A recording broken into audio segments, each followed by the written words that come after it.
talibans annoncent donc la couleur. Ils viennent de révéler leur équipe dirigeante en Afghanistan.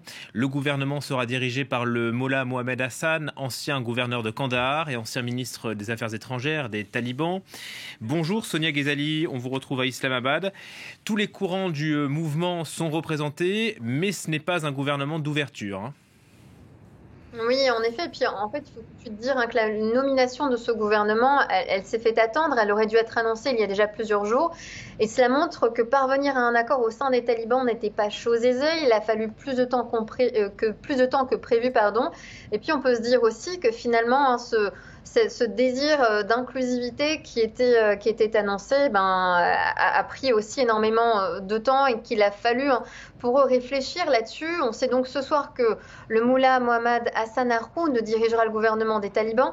C'est un proche du guide spirituel actuel du mouvement taliban, à savoir Ebatullah Akhundzada, qui est donc ce guide suprême en quelque sorte. Et puis selon les talibans, le Mullah Hassan avait occupé des postes importants durant leur précédent régime en Afghanistan. Il a été ministre des Affaires étrangères, puis vice-premier ministre lorsque le Mullah Mohammad Rabbani Arkoun était premier ministre lui-même. Il est donc originaire, comme vous le disiez, de Kandahar, le berceau des talibans, et il fait partie des fondateurs du mouvement fondamentaliste religieux.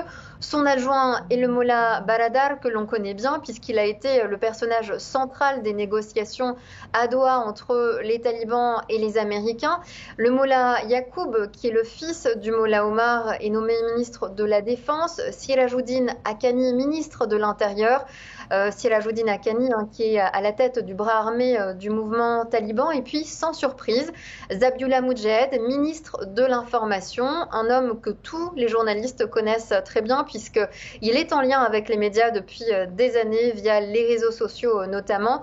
On retrouve dans ce gouvernement des personnalités déjà présentes lors du régime des années 1996 à 2001, un signe de continuité qui soulève déjà de nombreuses critiques.